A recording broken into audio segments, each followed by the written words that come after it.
समाज पार्टी और Indian national Lokdal party की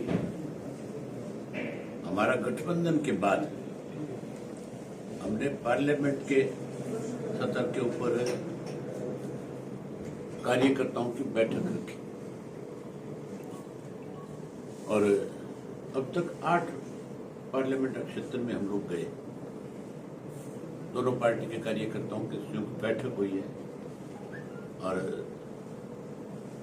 जिम्मेवारी लगाई गई है विधानसभा के चुनाव की कि उसके लिए आप अभी से लोगों से संपर्क करें।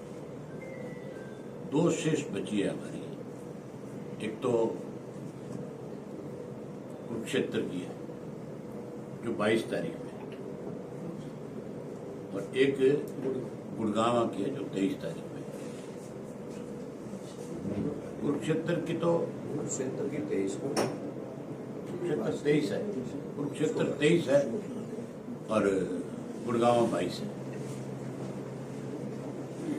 आज आपके साथ बातचीत से पहले हमारी प्रदेश कार्यकारिणी की बैठक हमें इमरजेंसी में बुलानी पड़ी।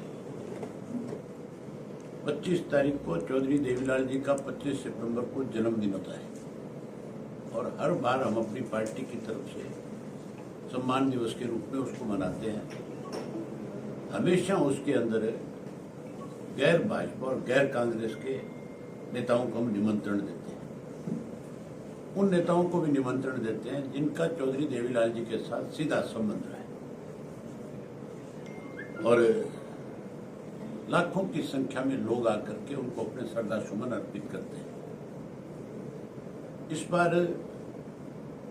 आज हमने फैसला लिया, ये सरसा से मैं आपके माध्यम से ही पूरे प्रदेश के लोगों को, देश के लोगों को जानकारी देना चाहता हूं कि हम जींद जिले के अंदर 25 सितंबर को चौधरी देवीलाल जी का सम्मान दिवस मनाएंगे।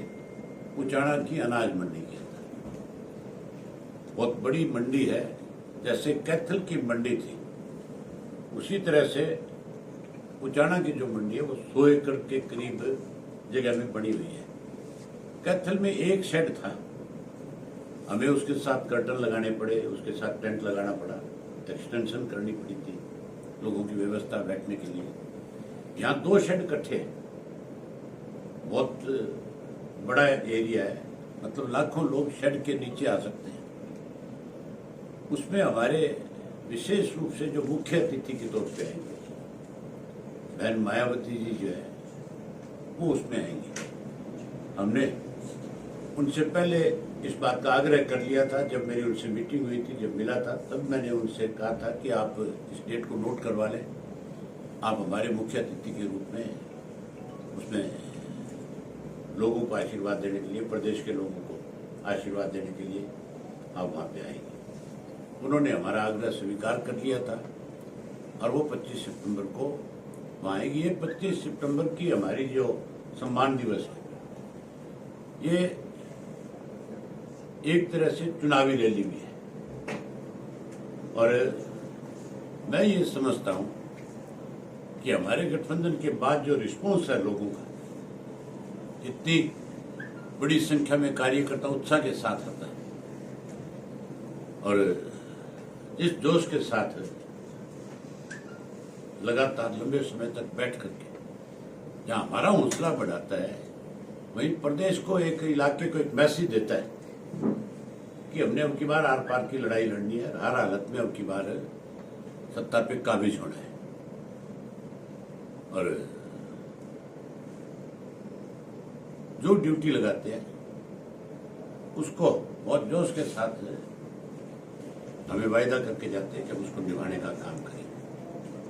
25 सितंबर को भी मैं ये मानता हूं कि हरियाणा नहीं, देश की सबसे बड़ी रैली होगी जिसमें बहुत बड़ी संख्या में प्रदेश के लोग आएंगे और उस पर इस बात की मोहर भी लगा देंगे कि अगली गवर्नमेंट जो है बहुजन समाज पार्टी और इंडियन नेशनल लोकदल पार्टी की प्रदेश में बनने जा रही है। आज इसके बाद हमने बैठक रखी हुई है, आज फिर संयुक्त बैठक है दोनों पार्टियों की तरफ से सरसा की अनाज मंडी में। तो आप सबको उसके लिए भी निमंत्रण है, आप उसमें जरूर आए।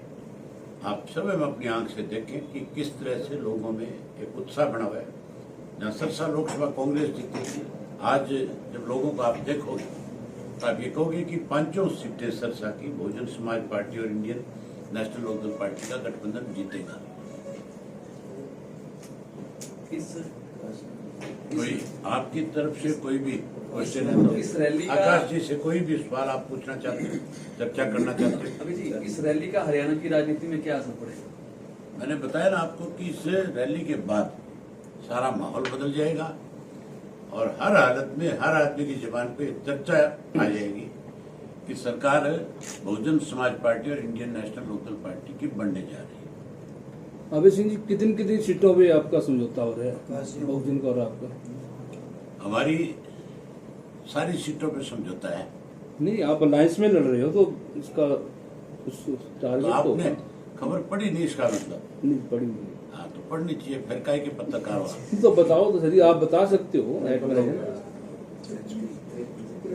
बात मौके की होती है। 53 और 37 की है, मौके की बात का ध्यान रखना चाहिए। तू पत्रकार साथी है। नहीं, अबे जी क्या बड़े मुद्दे निकल के आ रहे हैं, जैसे सीएम लगातार घोषणाएं करते जा रहे हैं। आप ये देखो, चीफ मिनिस्टर जो है हमारी नकल कर रहा है। जो वायदे हमने लोगों के साथ किए और लोगों को जो हम विश्वास देकर के आए हैं, अब सन 1987 में चौधरी देवीलाल जो बात कह देते थे, बंसीलाल उसको पूरा करता था। और चौधरी देवीलाल ये कहते थे मेरा मुनीम है, हाँ, जो मैं कहता हूँ वो इसको करना पड़ता है। आज जो वायदे हम करके आ रहे हैं, मुख्यमंत्री हमारे पीछे पीछे उन वायदों को पूरा करने जा रहे हैं। हमने कहा था कि हर घर के ऊपर सोलर लगाएंगे, मुफ्त बिजली देंगे। इस नायब साड़ी ने भी घोषणा कर दी कि हम भी सोलर लगाएंगे। हमने कहा 21,000 रुपया बेरोजगारी भत्ता देंगे, इसने घोषणा कर दी हम 1200 देंगे, 1500 देंगे, 3500 देंगे। इसी तरीके से अनेक ऐसी इश्यूज हैं। बुढ़ापा पेंशन है, उसको बढ़ाने की बात करने लगे। इसी तरह गैस के सिलेंडर को हमने कहा कि हम फ्री में देंगे, इन्होंने 500 रुपए का करने की बात कर दी। मतलब ये भी हमारी मुनीमी पे आ गए। इनको भी इस बात का एहसास हो गया कि अगली सरकार इंडियन नेशनल लोकदल पार्टी की बनेगी, जो लोगों को बहुत सारी ऐसी सुविधाएं प्रदान करेगी जिससे आज प्रदेश के लोग वंचित हैं। अबे जी कोई डिपार्टमेंट ऐसा नहीं बचा जो धरने में ना हो। पत्रकार नहीं बचे, तुम बच रहे हो, तुम भी बैठो एक आधा दिन। कैसे देखते हैं? अरे इसको बैठाओ आगे सबसे, जो नया नया पत्रकार था। मैं तो पुराना हो गया जी, सारे साथ मिला के। आज एक नीतीश कुमार जी को रैली के अंदर कोई कॉल करोगे आप? आएंगे कुछ? मैंने बताया ना, गैर भाजपा और गैर कांग्रेस सिर्फ उन नेताओं को बुलाऊंगे। उसका मतलब आपको समझना चाहिए, ना तो हम इंडिया गठबंधन के किसी को बुलाएंगे और ना ही भाजपा का जो गठबंधन है, एनडीए और इंडिया, दोनों में से किसी को नहीं बुलाएंगे। जो इन दोनों के अगेंस्ट है, सुखबीर बादल आएंगे, क्योंकि बादल साहब का हमारा जो एक रिश्ता है वो बहुत पुराना है, पारिवारिक रिश्ता। और हम तीनों पार्टियों का गैर भाजपा और गैर कांग्रेस की लड़ाई है। अबे जी आप आनंद साहब से पूछे, मैं तो रोज आपके बीच में रहता हूँ। आकाश जी से बात करो।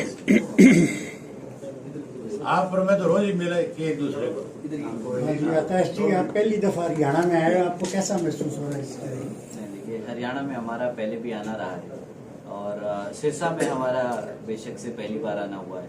तो आज उम्मीद है कि जब हम मंडी में अपना प्रोग्राम करेंगे तो वहाँ पे हमारे सभी दोनों पार्टियों के कार्यकर्ता जो हमें मिलेंगे, उनसे बहुत वार्म वेलकम मिलेगा। और मुझे पूरी उम्मीद है कि आज यहाँ से जो श्री अभय सिंह चौटाला जी ने अनाउंस किया है 25 तारीख का जो प्रोग्राम है, उससे हमारे सभी कार्यकर्ताओं को एक बहुत अच्छा मैसेज जाएगा।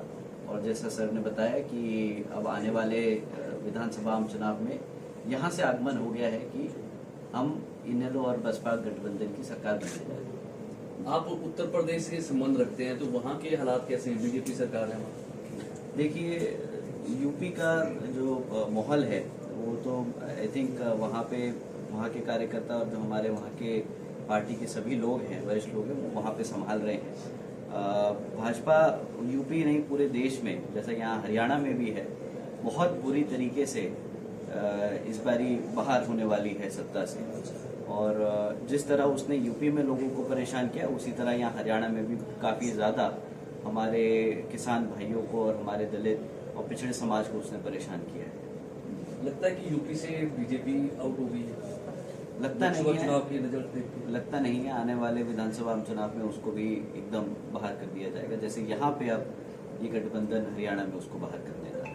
प्रकाश जी, यूपी वाले हालात हरियाणा में हो रहे हैं, लॉ एंड ऑर्डर के जी। सरेआम फिरौती, सरेआम कत्ल आप देख ही रहे हैं। जी, यहाँ पे खाली कत्ल और ये जो गुंडागर्दी है वही नहीं, जो सबसे बड़ी प्रॉब्लम है यहाँ पे ये जो नशे की है, यहाँ पे भी अब नशा चरम पार कर चुका है। तो उस पे भी अभय जी ने अपनी पिछली मीटिंगों में खूब उस पर बात करी है कि जैसे ही सरकार बनेगी तो इन सब मुद्दों को सबसे पहले एड्रेस किया जाएगा, ताकि हमारा युवा जो है इन सब गलत चीज़ों से बचे और अपने भविष्य को सुरक्षित करे।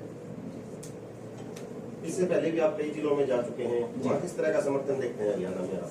देखिए, जिस तरीके से यहाँ पे हमारे सभी कार्यकर्ता लोग दोनों पार्टियों के, हम अपनी पार्टी के लिए तो जरूर बता सकते हैं कि जितने भी कार्यकर्ता थे जो घर भी बैठ गए, अब वो भी कमर कस के एकदम मैदान में उतर गए हैं, जंग के उसमें एकदम बिल्कुल जोश से तैयार है।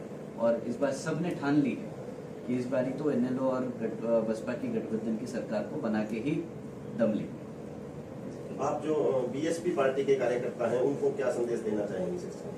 देखिए, हम बस अपने सभी कार्यकर्ताओं से बोलेंगे कि इस आने वाले विधानसभा आम चुनाव में हमारे एनएलओ के सभी कार्यकर्ता, सभी समर्थकों का साथ दें, और जहां जहां हमारे एनएलओ के प्रत्याशी लड़ रहे हैं उनको पूरी बहुमत से जिताने का काम करें। ठीक है।